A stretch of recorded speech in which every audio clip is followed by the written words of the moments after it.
నమస్కారం. సత్య live TV ప్రేక్షకులందరికీ కూడా నమస్కారం. గోపాలకృష్ణ గారు, మీకు కూడా నమస్కారం. నమస్కారం అండి. ఈరోజు రిపబ్లిక్ డే సందర్భంగా ప్రేక్షకులందరికీ కూడా శుభాకాంక్షలు తెలియజేస్తూ, ముఖ్యంగా ఈ శుభ సందర్భంలో మన భారతదేశంలో అత్యున్నతమైన పురస్కారం పద్మవిభూషణ్ అవార్డ్స్, అలాగే పద్మభూషణ్లు, పద్మశ్రీలు 132 మందికి ఇవ్వటం జరిగింది. సో వాళ్ళందరికీ కూడా మన ఛానల్ తరఫున మనస్ఫూర్తిగా అభినందనలు తెలియజేసుకుంటూ, ఈరోజు పద్మవిభూషణ్ దేశంలో అత్యున్నత 2వ పురస్కారం ఇది.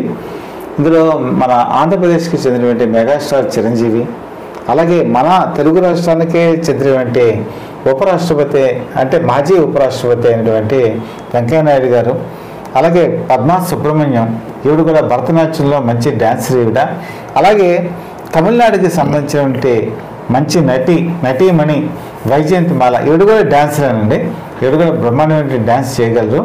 సో వీళ్ళకి పద్మవిభూషణ్ అవార్డు రావటం ఒక విధంగా చెప్పాలంటే ఆంధ్రప్రదేశ్, తమిళనాడు పక్కపక్కనే ఉన్నటువంటి రాష్ట్రాలు, చాలా సంతోషదాయకమైనటువంటి విషయం. అయితే ఈ అవార్డు అనేది ఊరికే రాదండి. ఎవరికైనా ఒక అవార్డు రావాలంటే ఊరికే రావు. వాళ్ళకి ప్రతిభ ఉండాలి, ప్రతిభకి తగ్గినటువంటి ప్రజా సంక్షేమం ఉండాలి. ఈ రెండు ఉన్ననాడు వాళ్ళు ఏంటంటే ఒక వెలుగొందుతారు. దానికి చిరంజీవి గారు తీసుకోండి. చిరంజీవి గారు ఒక మంచి నటుడే కాదు, ప్రజాభిమానం కలిగినటువంటి వ్యక్తి, ప్రజా సంక్షేమానికి పాటుపడిన వ్యక్తి. ఆయన చూసుకుంటే ఆయన చారిటీ కార్యక్రమాలు, ఐ బ్యాంకు, బ్లడ్ బ్యాంకు, తర్వాత కరోనా సమయంలో ఫిల్మ్ ఇండస్ట్రీ అంతా కూడా చాలా ఇబ్బందులు పడుతున్న తరుణంలో వాళ్ళందరికీ కూడా ఫుడ్ ఐటమ్స్ దగ్గర నుంచి ప్రతి అవసరాన్ని కూడా తీర్చినటువంటి వ్యక్తి. అలాగే ఆయనకు ఉన్నటువంటి అపోలోకి ఉన్నటువంటి అనుబంధంతో అపోలో హాస్పిటల్స్లో వాళ్ళందరికీ కూడా కరోనాకి సంబంధించినటువంటి చెకింగ్ చేయటం, తర్వాత వాళ్ళకి ఎవరైనా కరోనా ఎఫెక్ట్ అయితే వాళ్ళకి ట్రీట్మెంట్ ఇప్పించడం, మెడిసిన్స్ ఇవ్వటం, ఇంజెక్షన్స్ ఇప్పించడం, ఇలా గొప్ప బృహత్తరమైనటువంటి సేవ చేయడం జరిగిందండి. ఈరోజు కాదండి, ఆయన తొలినాళ్ళ నుంచి కూడా ఆయనకు అలవాటు ఉంది. అంటే బంగారం ఉంటుందండి, బంగారం చాలా మెరుస్తూ ఉంటుంది, కానీ ఒక బంగారం మెరవటమే కాదు, ఆ బంగారం ప్రజా సంక్షేమానికి కూడా ఉపయోగపడినప్పుడు దానికి ఒక పరిమళం వస్తుంది. ఆ పరిమళం, బంగారానికి పరిమళం వస్తే ఎలా ఉంటుందో ఈరోజు చిరంజీవి గారు నిరూపించారని నేను భావిస్తున్నాను. అలాగే మాజీ ఉపరాష్ట్రపతి వెంకయ్యనాయుడు గారు, ఆయన కూడా నాకు తెలిసినంత వరకు బీజేపీ పార్టీ నుంచి తొలినాళ్ళ నుంచి కూడా ఆయన ఉండటం జరిగింది. తర్వాత ఆయన అసెంబ్లీలో అనేక సమస్యలు అనర్గళంగా ప్రసంగించి ఒకనొక సందర్భంలో స్పృహ తప్పి పడిపోతే వెంటనే హాస్పిటల్ తీసుకెళ్ళిన సందర్భం కూడా నాకు తెలుసు. బీజేపీ అసలు ఉంటుందా లేకపోతే ఇది అధికారంలోకి వస్తుందా అన్నటువంటి సందేహాలు ఉన్నప్పటి నుంచి కూడా బీజేపీ పార్టీని అంటిపెట్టుకొని ఆ తర్వాత ఎన్నో ముఖ్యమైనటువంటి పదవులు అధిరోహించి, అటు పార్టీ పరంగా కానీ ఇటు కేంద్ర మంత్రిగా కూడా ఆయన విశిష్టమైనటువంటి సేవలు అందించి ఆయన దేశం అంతా కూడా ప్రగతి పదంలో నడిపించినటువంటి ఒక ముఖ్య నాయకుల్లో వెంకయ్యనాయుడు గారిని కూడా మనం ఖచ్చితంగా చెప్పుకోవాలి. అలాగే ఆంధ్రప్రదేశ్ రాష్ట్రం అన్నా కూడా మన రాష్ట్ర ప్రజలన్నా కూడా ఆయన ఎప్పుడూ ప్రత్యేకమైన అభిమానం చూపించేవాళ్ళు. అది ఆయన నిజంగా చాలా గర్వకారణం అండి. ఆయన కూడా రావటం నాకు చాలా సంతోషాన్ని ఇచ్చింది. పద్మా సుబ్రహ్మణ్యం ఒక భరతనాట్యంలో ఒక కళాత్మకమైనటువంటి విలువలకి అందివేసినటువంటి ఒక మంచి డాన్సర్గా ఆవిడ గుర్తింపు పొందారు. ఆవిడ కూడా మన ఛానల్ తరఫున అభినందనలు తెలియజేస్తూ, ముఖ్యంగా వైజయంతిమాల, వీడు వైజయంతిమాల బాలి అని కూడా అంటారు, వాళ్ళ హస్బెండ్ డాక్టర్ బాలి, అందుకని ఆవిడకి ఆ పేరు వచ్చింది. తమిళనాడు నుంచి ఈవిడ ఎంపీగా కూడా ప్రాతినిధ్యం వహించడం జరిగింది. అలాగే ఈవిడ ఆత్మాభిమానానికి ప్రతీక. ఇది ప్రేక్షకులకి చాలామందికి తెలియదు, అందుకని నేను ఉదాహరిస్తున్నాను. ఎలాగంటే రామ్ और శ్యామ్ అని చెప్పేసి హిందీలో సినిమా తీస్తున్నారు, బి నాగిరెడ్డి, చక్రపాణి ఇద్దరు కూడా. అది రాముడు భీముడు తెలుగులో సూపర్ డూపర్ హిట్ అయిన తర్వాత రామ్ और శ్యామ్ తీస్తున్నారు. తీసినప్పుడు అందులో ఈ వైజయంతిమాల ప్రముఖమైనటువంటి పాత్ర వహిస్తున్నారు హీరోయిన్గా. అందులో దిలీప్ కుమార్, తాపీ చాణక్య డైరెక్టర్. అయితే దిలీప్ కుమార్ ఉన్నటువంటి ప్లస్ అనుకోవచ్చు, మైనస్ అనుకోవచ్చు, ఆయనే మొత్తం అంతా నడిపించేస్తాడు. డైరెక్టర్ని పెట్టుకుంటాడే కానీ మొత్తం అంతా డైరెక్షన్ అంతా ఆయనే చేస్తాడు. ఆ రోజు దానికి ఆ సినిమాకి డైరెక్టర్ తాపి చాణక్య నిజంగా చెప్పాలంటే ఊరికే కూర్చున్నారు అంతే.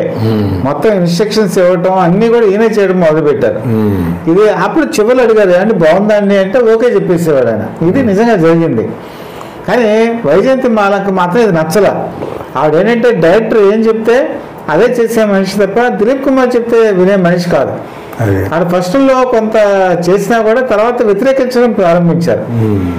డైరెక్టర్ చెప్పినట్టు నేను వింటాను తప్ప మీరు చెప్పినట్టు నేను చేయనని చెప్పి దిలీప్ కుమార్ ఎదిరించారు. చివరికి ఈ సెట్స్లో గొడవలు ప్రారంభమయ్యి ఆవిడ్ని ఆ సినిమా నుంచి పక్కకి తొలగించారు. ఎవరు? బి నాగిరెడ్డి. చివరికి ఆవిడ అప్పట్లో మూవీ అసోసియేషన్ ఇవన్నీ లేవండి, కోర్టుకి ఎక్కారు. కోర్టుకి ఎక్కి నన్ను ఈ విధంగా మీరు హీరోయిన్ కింద తీసుకొని నన్ను ఈ విధంగా మరి తొలగించడం కరెక్ట్ కాదు అని చెప్పి కోర్టుకి వెళ్ళేటప్పటికి చివరికి అవుట్ ఆఫ్ సెటిల్మెంట్ ఆమెను పిలిపించి అవి సెటిల్ చేసి మర్యాదపూర్వకంగా పంపించడం జరిగింది. ఆ తర్వాత వైద్య రహమాన్ని ఆ పాత్రలోకి తీసుకోవడం జరిగింది. అంటే ఇంత ఎందుకు చెప్పానంటేనంటే ఒక నటీమణి అప్పటి కాలంలో అగ్ర నటులను ఎదిరించి అగ్ర నిర్మాత అయినటువంటి బి నాగిరెడ్డిని ఎదిరించి ఆవిడ ఆ ఆత్మాభిమానాన్ని నిలుపుకున్నారంటే నిజంగా ఈరోజు పద్మవిభూషణ్ అవార్డు అలాంటి వాళ్ళకి రావాలి అన్న ఉద్దేశంతో నేను ఈ విషయాన్ని చెప్పడం జరుగుతుందండి. సో మీకున్న అభిప్రాయంలో ఈ పద్మవిభూషణ్ అవార్డు గురించి మీరు కూడా ఒకసారి చెప్తే బాగుంటుంది. అలాగేనండి, తప్పకుండా. ముందు మన సత్య టీవీ ప్రేక్షకులందరికీ కూడా ఈ జనవరి 26వ తేదీ శుభ సందర్భంలో మన భారతదేశం యొక్క గణతంత్ర వేడుకలు జరుగుతున్న సందర్భంలో అందరికీ శుభాకాంక్షలు, హృదయాభినందనలు తెలియజేస్తున్నాను. తర్వాత మనకు స్వాతంత్రం వచ్చినప్పటి నుంచి కూడా ఈ రిపబ్లిక్ డే నాడు అన్ని రంగాల్లోకి చెందిన ప్రముఖుల్ని కొంతమందిని ఎంపిక చేయటం, వాళ్ళకి స్వాగత సత్కారాలు ఏర్పాటు చేయటం, వాళ్ళని సన్మానించడం, ఇది ఒక ఆనవాయితీ రివాజ్ కింద వస్తుందన్నమాట. అదే సందర్భంగా అలాగే ఆ ఆనవాయితీని కొనసాగిస్తూనే ఈ జనవరి 26న మనం 75వ రిపబ్లిక్ డే సెలబ్రేషన్ జరుపుకుంటున్నాం, గణతంత్ర వేడుకలు. ఈ గణతంత్ర వేడుకల సందర్భంలో మొత్తం మీరు చెప్పినట్టు 102 కదా, 132 మందికి పద్మవిభూషణ్ కానీ, పద్మశ్రీ కానీ, పద్మభూషణ్ కానీ ఇలాంటి అవార్డులు ప్రకటించడం జరిగింది. అమర్లేని వాళ్ళు కూడా ఇచ్చారండి. అవునవును. ఇప్పుడు విజయకాంత్ ఉన్నారు. అవును. తమిళనాడులో ఆయన ఈ మధ్యకాలంలో చనిపోయారు. అవును. ఆయన కూడా అవార్డు ఇవ్వటం జరిగింది. అవును. ఆయనకి పద్మభూషణ పద్మశ్రీ ఇచ్చినట్టున్నారు. పద్మశ్రీ ఏమండి. అలాగే ఈ రిపబ్లిక్ డే సందర్భంలో మనకు బాగా తెలిసిన ఒక 4-5 ప్రముఖులు ఉన్నారు దీంట్లో ఏంటంటే ముఖ్యంగా మన తెలుగు రాష్ట్రంలో, అందులో మన ఆంధ్రప్రదేశ్ నుంచి గౌరవనీయులు మాజీ ఉప రాష్ట్రపతి శ్రీ ముప్పవరపు వెంకయ్యనాయుడు గారు, అలాగే మన తెలుగు ప్రజల గుండెల్లో చిరు సపోర్టులు చేసే మెగాస్టార్ చిరంజీవి గారు వీటిలో ఉన్నారు, పద్మవిభూషణ్ వచ్చిన వాళ్ళలో. అలాగే ఇంకా సినీ రంగ ప్రముఖుల్లో తమిళనాడుకి చెందిన, అంటే ఆవిడ పేరుకి తమిళనాడు చెందింది కానీ ఆవిడ సినిమా కెరీర్ అన్నీ కూడా హిందీ ఫీల్డే. వైజయంతిమాల బాలి అనే ఆవిడ by birth she's a Tamilian. అదే నేను చెప్పాను కదా, రామోజీ శ్యామ్ నుంచి ఆ గొడవ తర్వాత ఆవిడ పూర్తిగా హిందీ ఫీల్డ్లోకి వెళ్ళిపోయారు. ఏమండి ఆవిడ ఎక్కువ సినిమాలు కెరీరు అంతా హిందీ ఫీల్డ్లోనే గడిచింది. ఆ తర్వాత కూడా after retirement in cinema field ఆవిడ చెన్నైకి చెందిన డాక్టర్ బాలి అని ఆయన పెళ్లి చేసుకుంది. ఆయన పెళ్లి చేసుకుని మళ్ళీ చెన్నై వచ్చి సెటిల్ అయింది. ఏమండి ఆవిడ కూడా హిందీ చలనచిత్ర సీమలో లబ్ధ ప్రతిష్ఠురాలు, ఒక మంచి కళాకారిణి, ఒక మంచి భరతనాట్యం చేసిన లేడీ. ఆ తర్వాత మంచి అభినయం ఉన్నావిడ, మంచి ఎన్నో సూపర్ డూపర్ సినిమాలు తెలుగు హిందీలో యాక్ట్ చేసింది ఆవిడ. వాటిలో కొన్ని చెప్పుకోవాలంటే మనకు ముఖ్యంగా గుర్తుకొచ్చేది వైజయంతిమాల రాజ్ కపూర్ సినిమాల్లో సంఘంలో ఆ రాజ్ కపూర్, ఆ తర్వాత రాజేంద్ర కుమారు, వైజయంతిమాల, ఈ ట్రయాంగిల్ లవ్ స్టోరీ, దాంట్లో ఆవిడ పడే ఘర్షణ కానీ లేకపోతే ఒక ఉదాహరణ ఎటు ఎవరిని ప్రేమించాలో తెలియనటువంటి అనిశ్చిత పరిస్థితి కానీ ఇవన్నీ ఆవిడ ఫీలింగ్స్ చూపించడం, ఆ మనిషి అందం చాలా బ్రహ్మాండంగా చూపించారు ఆ సినిమాలో. ఇక్కడ ఒక విషయం కూడా ప్రస్తావించారు. చెప్పండి. ఇప్పుడు మీరు చెప్పారు కదా ఘర్షణ అని, అది నిజంగా షూటింగ్ లో కూడా జరిగింది అయిండొచ్చు. ఎందుకంటే రాజ్ కపూర్ ఆ సినిమాకి డైరెక్ట్ చేస్తున్నారు. అవునవును. అయితే షూటింగ్ స్పాట్ కి అప్పుడప్పుడు లేట్ గా వచ్చేవాళ్ళు. అవును. తర్వాత ఆయన మిగతా వాళ్ళతో క్లోజ్ గా ఉంటుందని కొంచెం ఫీల్ అయ్యేవాడు రాజ్ కపూర్. అవును. ఎందుకంటే అప్పటికే నర్గిస్తానికి విభేదాలు వచ్చేసాయి. అవును. కాకపోతే ఈవిడ ఎక్కువగా లైక్ చేయడం మొదలు పెట్టాడు ఆయన. కానీ ఈవిడ రాజేంద్ర కపూర్ తో కొంచెం క్లోజ్ గా ఉంటుందని ఆవిడ కోపం వచ్చేది ఆయనకి. అంటే సహజంగా ఏంటంటే ఇద్దరు మగవాళ్ళ మధ్య హీరోయిన్ ఉన్నప్పుడు ఈ అపోహలు లేకపోతే ఇవి జలసీలు అన్ని సహజం అండి. ఇది రియల్గా కూడా జరిగింది ఆ షూటింగ్ లో. ఏమండి నెక్స్ట్ పద్మా సుబ్రహ్మణ్యం, తమిళనాడు నుంచి వచ్చిన ఆవిడ. ఇంకో ఆవిడ పద్మా సుబ్రహ్మణ్యం, ఆవిడ కూడా పేరు మోసిన భరతనాట్య కళాకారిని. దేశ విదేశాల్లో కూడా భరతనాట్యం యొక్క ప్రాశస్త్యాన్ని, వాటి యొక్క విలువల్ని, వాటి మనోహరమైన కళలో ఉండే రహస్యాల్ని అన్నింటినీ ప్రేక్షకులకు తెలియజెప్పినవాడు ఆవిడ. తర్వాత ఈ నలుగురు కాకుండా ఇంకో ఇద్దరికి నలుగురు వచ్చింది. సినిమా రంగానికి వచ్చేప్పటికి సినిమా రంగానికి చిరంజీవి గారు ఉన్నారు. అవును. తర్వాత ఈవిడ మీరు చెప్పినటువంటి వైజయంతిమాల ఉన్నారు, మిథున్ చక్రవర్తి ఉన్నారు, పద్మభూషణ్ వచ్చింది. పద్మభూషణ్ తర్వాత ఇప్పుడు నేను చెప్పినట్టు తమిళనాడుకి చెందినటువంటి విజయకాంత్ మొన్న మధ్యన ఆయన పోయాడు, మరణానంతరం ఇచ్చారు. ఆయనకి మరణానంతరం ఇచ్చారు. ఒక నలుగురికి మాత్రం సినిమా రంగం నుంచి బాగా గుర్తింపు వచ్చింది. అయితే గోపాలకృష్ణ గారు, మన తెలుగు సినిమా రంగంలో పద్మవిభూషణ్ అంటే బహుశా ఈయనంటారా? చిరంజీవి గారు వచ్చి అంతకుముందు ఎవరికి పద్మభూషణ్ రానట్టుంది. కృష్ణ గారికి వచ్చింది పద్మభూషణ్ వచ్చింది. పద్మవిభూషణ్ మోస్ట్ ప్రాబ్లీ దాదాసాహెబ్ ఫాల్కే అవార్డులు ఇవన్నీ వచ్చాయి. మరి నాగేశ్వరరావు గారికి వచ్చిందో లేదో నాకు కరెక్ట్ గా ఐడియా లేదు. వచ్చిందా నాగేశ్వరరావు గారికి కూడా? అదే పద్మభూషణ్ అయితే అత్యున్నత పురస్కారం. అది మటుకు ఒప్పుకుని తీరాల్సిందే. ఇంకా దీంట్లో ఒక్కొక్కరి గురించి మనం మాట్లాడుకుంటే కనుక వెంకయ్యనాయుడు గారు, మాజీ ఉపరాష్ట్రపతి వెంకయ్యనాయుడు గారు, ఆయన గురించి ప్రత్యేకంగా చెప్పాల్సిన పని లేదండి. ముఖ్యంగా ఏంటంటే ఆయనకి మన విశాఖకి అవినాభావ సంబంధం ఉంది. ఎంత అవినాభావ సంబంధం ఉందంటే ఆయనకి ఇక్కడ ఇల్లు కూడా ఉంది. ఆయనకి ఎప్పుడైనా టైం స్పెండ్ చేయాలనుకున్నప్పుడు ఇక్కడ స్నేహితులు ఉన్నారు, అక్కడికి వస్తూ ఉంటారు, వాళ్ళతో గడుపుతూ ఉంటారు. ఎందుకంటే ఆయన ఆంధ్ర యూనివర్సిటీలో విద్యార్థిగా ఉన్నప్పుడే, క్రియాశీల రాజకీయాల్లో ఇంకా పూర్తిగా రాకముందే విద్యార్థి దశలోనే ఉద్యమాల్లో పాల్గొని జై ఆంధ్ర మూవ్మెంట్లో కానీ, అలాగే తర్వాత వచ్చిన విశాఖ ఉక్కు ఆంధ్రుల హక్కు అనే నినాదంతో వచ్చింది కదా, వాటిల్లో కానీ ఆయన చురుగ్గా పాల్గొని దాంట్లో చాలా బాధలు, కారాగార వాసాలు ఇవన్నీ అనుభవించారు. ఆ తర్వాత కొన్నాళ్ళు క్రియాశీల రాజకీయాల్లో రావటం, అసెంబ్లీలో కూడా వెంకటగిరి నియోజకవర్గాన్ని ఆయన ప్రాతినిధ్యం వహించారు. ఓసారి 2 సార్లు ప్రాతినిధ్యం వహించారు.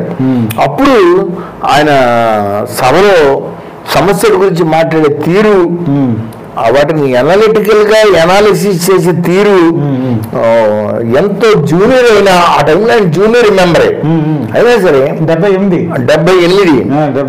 సీనియర్లు కూడా ముగ్ధులు చేసి ఆ వాగ్దాటి, ఆ కమాండ్, సబ్జెక్ట్ మీద ఏది మాట్లాడినా ఏదో పక్కన సెక్రటరీ ఇచ్చే ప్రాముఖ్యం ఇస్తే మాట్లాడే టైపు కాదు ఆయన. సమస్యను లోతుగా అర్థం చేసుకోవడం, దాన్ని బాగా విశ్లేషించడం, దాని గురించి మాట్లాడటం, అది ఇవన్నీ కలిపితే ఒక వ్యక్తిలో ఉంటే ఆ వ్యక్తి మహోన్నత వ్యక్తి అయినా మన గౌరవనీయ శ్రీ ముప్పవరపు వెంకయ్యనాయుడు గారు. ఆయన ఆంధ్రుడు అవటం, మన తెలుగువాడు అవటం, మన తెలుగు జాతికి ఇంత వెన్నది అవడం, మనందరికీ కూడా చాలా గర్వకారణం అండి.